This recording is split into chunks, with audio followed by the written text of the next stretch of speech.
Hello mga kagapay, welcome sa ating panibagong vlog ngayong araw na ito. Araw ng Sabado, February 8, 2025. Na ngayon mga kagapay, andito ako ngayon sa Davao City, dito sa Mindanao. Dito sa Dusitani Hotel, Davao City mga kagapay. Meron akong munting ganap ngayon, event. This is wedding lunch event. So ito yung mga ganap namin ngayon. Yan yung pinaka main entrance namin, semi-tunnel. Yan. Tapos may meron kaming pa welcome central board. And then yan yung mga silk flowers mga kagapay. Pagpasok mo sa loob, yan yung ganap sa loob. Ang setup namin, may ceiling drips, partial lang siya mga kagapay with hanging garlands.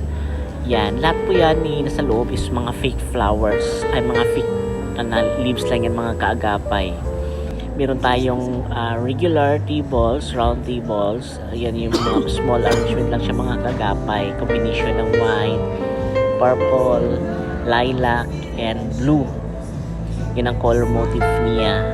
Yan mga kaagapay. Yan yung boss may-ari ng classic, garden classic dito sa Davao. So yan yung sa dressing niya mga kaagapay. Buffet style din, dressing lang siya, like mga vegetables, mga Korean mix na yan mga gapay. Tapos yan yung VIP natin, yan yung pinaka VIP niya. Since rustic naman siya, so yun gamit lang yung wooden lang na lamesa niya na walang cover kasi gusto na palutsi na yata itong mga kagapay. Yan yung sa couples, yan yung sa couples niya naman. Yun lang. Tapos may mga battery candles operated.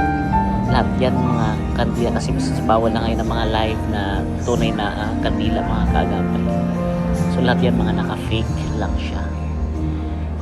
Yan. May chunk candle, may taper candles, yan yung backdrop, may LED wall, yan yung regular na lamesa. Yan lang mga gagawin. Pero mga kagapay, muli inanyayahan ko po kayo mag-subscribe sa aking YouTube channel, Kagapay Modi TV. And pakipindot na rin ang bell button para updated ka sa lahat ng mga videos na ina-upload ko sa aking YouTube channel mga kagapay. Muli nagpapasalamat ako sa mga nasusuporta at nanonood sa aking YouTube channel kahit konti pa lang. Laban ng mga kagapay, dadami din itong mga audience natin. At sana huwag kalimutan din pindutin ang likes and share kung nagustuhan nyo ang video. Kung hindi naman okay lang, huwag nyo na i-bash mga kagapay. Although kasama na yan sa buhay natin. Maraming salamat mga kagapay. God bless.